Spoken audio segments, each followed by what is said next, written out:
What is up, gamers? Welcome back to another Predecessor video. This is patch 1.1 overview. Let's get right into this one. Before we go through the entire patch note, I want to highlight this one real quick. There's going to be Twitch drops once the patch goes live. I am a Predecessor Creator Guild streamer, so I do get drops of the premium ones. So if you guys want to get all the premium drops on Twitch, make sure you are following me on Twitch so you know when I'm live, so you can also go and get them for yourself. You will find a link to my Twitch channel in the video description. You can also find one to my Discord, both of which will alert you to when I will go live once the new patch drops. So yeah, make sure you are following. Make sure that you remember to turn on notifications so you can also get these Twitch drops. All right, I got a nice cup of tea next to me, so let's read through this. Greetings, champions. It feels like it was only recently that we celebrated our full release at Gamescom, and it's already time for 1.1. In 1.1, we are welcoming our fourth Omega original hero, Skylar, which looks really cool, by the way. Talking about Skylar, they did drop an ability overview video. We will not watch it because I already kind of watched it when we dissected it last time, so no need if you want to go watch that one. It is dated a few days back. Definitely recommend watching it. It's a pretty good video, but just gonna give a brief idea of the abilities by watching these little snippets here. All right, let's start off with the passive. She just has a bigger jump, so she jumps higher. And also when she kills somebody, she basically has a malady effect. That is her passive. Moving on next to her basic attack, it's just a normal basic attack.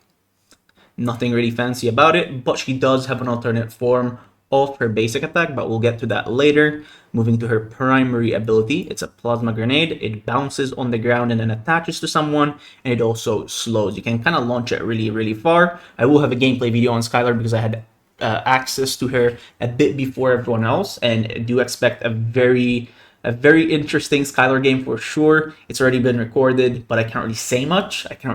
But I can tell you that she is very fun. Air Assault is her next ability. She basically just flies in the air for about 2-3 seconds, and when you auto attack somebody, you also throw like small missiles from your jetpack. I really like this ability when I got to play it. It felt really nice navigating team fights with it. And her hypercharge is the alternate ability, her RMB, which changes her auto attack to a laser, and the laser also resets if you get a kill with it. And if we go to the last one, which is her ultimate, it's basically a long range ulti. It doesn't slow or anything, but it does damage based on the target's missing health, and it kind of hits like a truck as well. It stops also at either the first enemy hit or at the first sort of like wall or terrain. It was a quick and fast read up of Skylar's kit. Now I do want to see this video because I haven't seen it yet. So let's watch this one together. All right, let's hit play on Shadow Eve's reveal trailer. I assume they're gonna show us the map, right? That looks good. That looks really good. I like the text they used as well. Pretty good editing, honestly. Oh, Clown Chimera's back. That is the free skin that you get. Yeah, that is the free skin. I remember now. Sparrow has a skin. This skin usually wasn't my favorite, I'm gonna be honest. The Belka witch skin, I feel like it's kind of whatever. It just has a hat on it and like face paint, but not a bad skin. It's just not something I would spend money on. Does he have VFX? Oh my god, he does have VFX. That's a pumpkin as a tank. Okay, hold up. Yeah, it has VFX. It has VFX. That is very interesting. All right, store news. We have an uncommon Skylar skin. Bashful Lantern is the legendary skin, so I assume it has, as we saw, it did have some VFX. I assume it has a lot of VFX. I definitely want to try to get a NARB game if possible with this new skin, just so you guys can kind of see the new VFX and stuff like that. I think that's always cool to showcase new skin. So yeah, if you are interested to see some NARB gameplay and some Narble Lantern or whatever his skin is called, let me know. This one, by the way, I have to be honest, I played with this skin. I played a variant of it. It is very sick. Truly, it is so sick. I really like this one. It's also a rare, but it's really sick in game. It doesn't have VFX or anything, but it's really sick. I haven't tried this one, but it does look pretty good. Don't mind it at all. Lieutenant Belka witch skin, I think this one's kind of whatever. Sparrow skin, I think this is just a common skin. It's not bad, but These are all the bundles. If you're gonna read them, feel free. I'm not gonna read all of these. We kind of wanna do a fast overview of the patch because it is kind of massive. It's kind of massive. They are doing some platinum package adjustments. They are changing the price tags. So instead of being $6 for 600 plat, it's now $5 for 500. They're also changing the other 2 tiers right after that. If you guys want to read those. But overall, there will not be changes to the 4th and 5th tier of platinum bags. They're all bundles that they added a while back. They are getting a price decrease, which how much money they cost. I don't think you'll get a discount if you already bought them, but if you haven't, now maybe there's it's more tempting to buy them. We already talked about the Twitch drops. Let's move to console improvements. There is PlayStation trophies. There's 120 FPS mode on console as well. That might feel really nice for you guys. For all you console players, that is a big change. Localization for German, French, Italian, simplified Chinese, and Brazilian Portuguese. I assume that's only for console because we already had it on PC.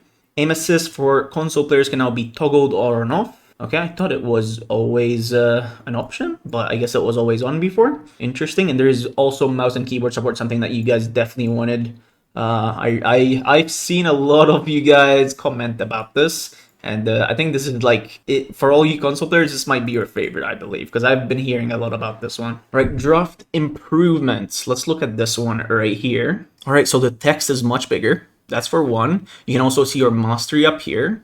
You can see the rotation and heroes, and is that it? And they remove the classes. That looks pretty good. Draft voice lines. What are these? Let's see.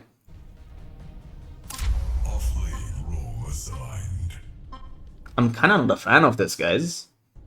Select a hero. Okay. Lock in your hero. Time's running out. Lock in your hero. I don't like it. I actually kind of don't like it. I would not use this, or I would just toggle it off. I mean, it's nice to get a reminder, but I think the clock kind of already does it.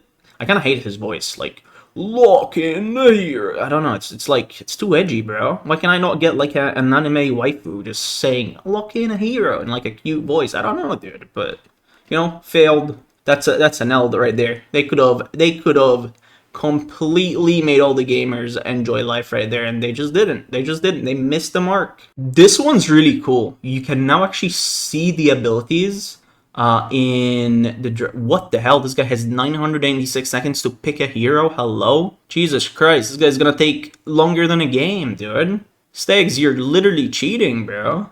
But yeah, this is really cool. I hope they add it in the main menu as well. This isn't just for the draft screen. Oh, I guess. Hey, my bad, dude. Guys, I will never question you guys again. You guys just know. How does it look? Actually, it looks pretty good. Looks pretty good. Fits right in, dude. It fits right in. Right, so they removed subclasses, affinity progress in the draft screen, role select changes, and player names in the role screen. We've seen all of those. Yeah, it looks really nice. They're showing us, yeah, what are they showing us? Old and new. The count is much bigger here as well. It takes a lot more of the space. I think that's nice because you can barely see her here. Also, I kind of hate the skins here. I feel like it should be just one row, and if it just doesn't fit, you have to scroll to find the next skin. Because this looks kind of ugly in my opinion. Lane lock clarity, just to show you better what lane you're in. That's fine. This one, I've actually seen it. Very nice. It is so nice when just viewing stats, seeing who did the best in each respective role. But more importantly, the green thing outlining yours is really nice. Also, I believe like you will always show right here on this row. And the person you laned against or you had like the corresponding role of, he will always be right next to you on the other side, which is really nice because you can compare a bit better. Other improvements, chat readability. I've seen that one. Renamed item slots, so they renamed them in the settings from item slot 1 to 3 to blink, utility, crest, vision. Okay, makes sense. Jump at VFX. While researching the new player experience, we noticed players avoiding the jump pads. Yes, that is very true. To help them make it a little more obvious, we added some snazzy new VFX to indicate their presence and what they do. Okay. Skin selection, we've all got our favorite skin for our favorite heroes, but having to select it every time you go to... Oh my god, this is so nice.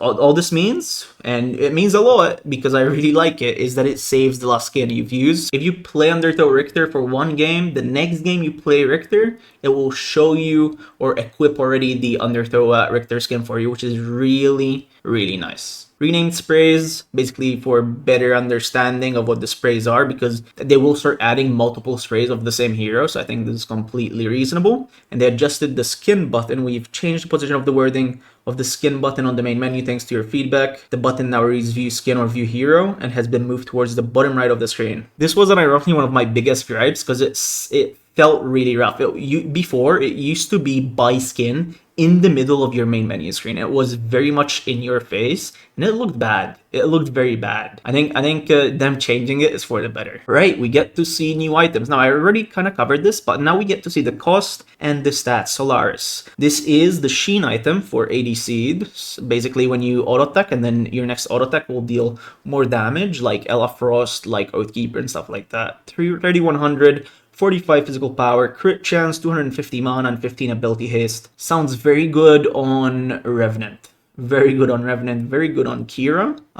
Pretty good stats. I think those are the best two ADCs for it though. Maybe Murdoch, maybe. I can maybe see Murdoch. It's a little weird with Murdoch, but I can kind of see it. Spectra, is this the weird item? It is the weird item. 2900 for 45% attack speed and 15 ability haste, no power, but it has two passives. Deal 30 physical damage on hit and reduce the cooldown of Prisma by 3 seconds. Damaging an enemy hero with this effect 3 times within 3 seconds activates Prisma. And Prisma is the second passive, which is deal 20 plus 4 per level, the one we already read. Basically, additional true damage and slow the target for 50% for 0.3 seconds. Damage increases for 1x to 3x based on the target's missing health. Very good on Sparrow. Maybe it's good on TB if you go on hit, but TB kind of wants to go pen nowadays. But definitely very good on Sparrow. You know what, actually? I can kind of see it on Cert, maybe? It's a little weird, but I can kind of see it. If you go, like, on-hit Sparrow with Bonesaw Sky Splitter, yeah, I can kind of see it. I can kind of see it. Entropy, 3k, 60 magical power, 400 mana, 15 ability haste. Your abilities deal 3 plus 3% magical power, additional magical damage. Each ability cast can only trigger this effect once every 0.3 seconds per target. This is only going to be an item for dot mages, meaning like Morgesh, Gadget, and Iggy. And the passive doesn't look that insane, but I feel like it's slow because it works better on dot mages. So when we see just 3 damage and we're like, what the hell? What is that? That's nothing, right? But with all the dots some of the mages have, this could add up to a little bit more damage than just 3, right? Overseer, 3k, 80 magical power, 7 magical penetration, 8 magical lifesteal, already wonderful stats. And your ultimate deals 15% increased damage and heals you for 25% of the damage dealt to heroes. Very, very good item. I like items like this, actually. This looks very sick. And one little thing I want to mention about this item, because I asked the game dev about it, the healing on the passive isn't decreased if an ability is AoE. So it doesn't have a penalty for being an AoE ability. So something like Gadget is going to heal you for 15% without the 33% effectiveness, right? Something like Gideonar is going to heal you for 15% of the damage it does. It's not going to reduce the 33%. So you guys might think, oh, Belka, oh, Countess. But I'm thinking Gadget, I'm thinking Gideon. That's what I'm thinking. Tainted Charm, 2550, 3750 health, 125% base mana regen. That is really good for an early game item. 10 ability haste and 20% tenacity. Enemy heroes within 550 units have their healing reduced by 40% and are slowed by 10%. Pretty good item. Pretty good item. 2500, 200 health, 35 magical armor, 15 ability haste, 3% move speed. That is nice. While within 1000 units of an ally hero, that is a bit less than auto attack range, by the way. That is like 80% of auto attack range for ranged heroes. You both gain 0.75 missing health and mana regen. You don't get base health regen on this item, which doesn't make it a good early game thing, but it is part of the passive, which is kind of nice. But I don't think this is something that you rush early on. Plus, it's magical armor, so the only like matchup I can kind of see you running this is into a Grim, for example. So yeah, you don't want to waste stats on magical armor in the dual lane, right? On a support, if you're not playing into an AP ADC. And Kingsbane has been removed. That is, that's sad there. That is sad, but I guess we got an alternative to Kingsbane, which is going to be this one right here, right? Spectra. I guess this is the new Kingsbane. It's a little different, of course. Alright, hero balance changes. Countess. Physical armor growth increased. Blade siphon damage decreased by 20 at max strength. And magical power scaling increased from 50% to 55%. A small, minuscule buff to Countess, I guess. Not bad, not bad. Healing increased for Crunch's ultimate by 5 at all levels. Very small. I guess the most value is going to be early game for this once he hits level 6, but that's kind of about it. Greystone. Attack speed growth increased from 1.6 to 1.9. Cooldown decreased. On Make Way, Sacred Oath, slow is increased by 1%. Assault the Gates, bonus physical power scaling is increased. I'm gonna tell you right now, he feels. You guys are gonna get a Greystone game very soon on the channel. I played him. He feels good. He feels very good. He feels very strong. This is big. Grim Bat decreased. He did kind of feel bad. His basic attack timer was a little bit too high, so I'm glad they reduced it so he auto attacks faster. He has less downtime in the early game. This is gonna make him much better. And apparently his scaling on primary blast has been increased, and also the magical power scaling as well. So either build will just be a bit better for his burst on his Q. Iggy has to be getting nerfed, right? Nerfed or adjusted, something. Health decreased by 15, oil spill buff, and power scaling buff by 2%. This is not really a big of a deal. It's the Molotov that's a big of a deal. So let's see. Damage decreased by 10 at all levels. Magical power increased by 5%. This is kind of whatever. Projectile speed decreased by 15%. Projectile gravity increased by 10%. And the max range decreased from approximately 3,500 to 2,500. That is massive. That is a massive nerf. Right, let's move to Chimera. Health regen per stack changed from, oh, what? I'm not reading all of this. Are you mental? But let's see. Starts from 0.06, ends at 4.7. Now it starts at 0.5 and it ends at 5.45 health regen per stack. And if we look here, it says 0.8 for both level 3 spikes here. So once he is level 4 or more, this is a straight up buff through his health regen. Here, total damage increased on the Purge significantly level 3. That's a little nice. That's a little nice. It's gonna make her all-ins a bit scarier for sure. Tongue cooldown decrease from 16 to 14 to 16 to 13. So 1 second off on his late game tongues. I don't think he needed it, but it's fine. Maybe more people will pick up Narb in higher tier games. He's already pretty good though. Rampage can now use Pounce while jumping. Wait, so you're telling me I can just pounce in the middle of the air while Howie is flying and maybe kill him with it? Hey, more verticality? I like it. I like it. That's interesting. Revenant, damage decreased on his Obliterate by just 5. Not that big of a deal. Richter, he's pretty strong right now, so I'm expecting nerfs. Decent sized nerfs. Magical scaling on the passive from 12 to 11%. That's decent. And damage changed from 85 to 265 to 90 to 250. So a bit better early on, but it is 15 less late game. Sparrow max health damage per stack increased for 0.35 to 0.4. And piercing shot cooldown decreased from 14 to 8 to 13 to 7. So 1 cooldown off her piercing sword and a bit better passive. That's a really good buff for Sparrow actually. Surprise, duration decreased from 4 to 3.5. That's pretty nice. Less movement for him. And knock bonus physical power scaling decreased from 130 to 120. Definitely needed the nerf. Zinx, another hero that probably needs a nerf. Explosion magical power scaling decreased by 5% on Bad Medicine. And health and mana restored on Resurrect decreased from 40, 50, 60 to 35, 45, 55. This is what I expected them to do. The previous patch, actually. They didn't do it. But yeah, this was about time to happen. Definitely needed to happen. Crest, some Crest changes as well. Move speed on Soulbinder increased by 2%. Overcharge damage decreased on Tempest by 5%. And magical power scaling is increased by 3%. For Typhoon, we have magical power scaling increased from 3% to 4%. Small, decent buff. I don't mind it. Razorback duration is decreased from 6 to 5, very much needed in my opinion. War Boots health regen increased from 2% to 2.5. Nice, maybe some people start picking this back up. I feel like this is kind of dead and I think they should get rid of Near Boots. I think it's time to get a new Creston that's a little bit more interesting for tanks for sure.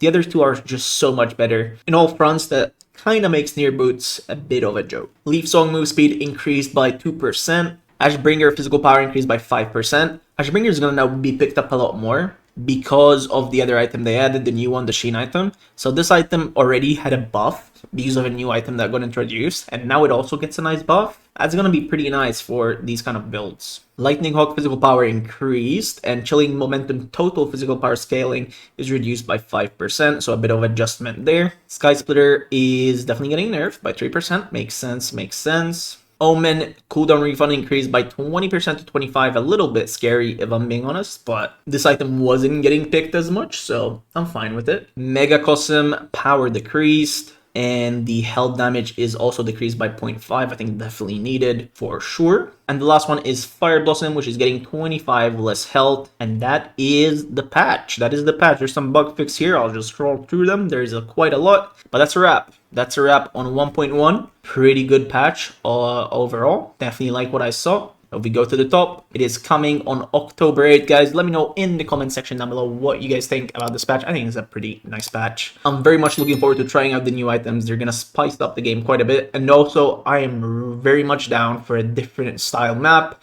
I think it's about time that we get to play on a map that's a little bit different, even though it's not actually different. It's just visually it's different, but that's still nice in my opinion. All right, thank you all for watching today's video. If you guys enjoyed it when I go over the patch notes and give my opinion on things, I will see you guys tomorrow for another Predecessor gameplay video. Peace out, gamers, and have a good one.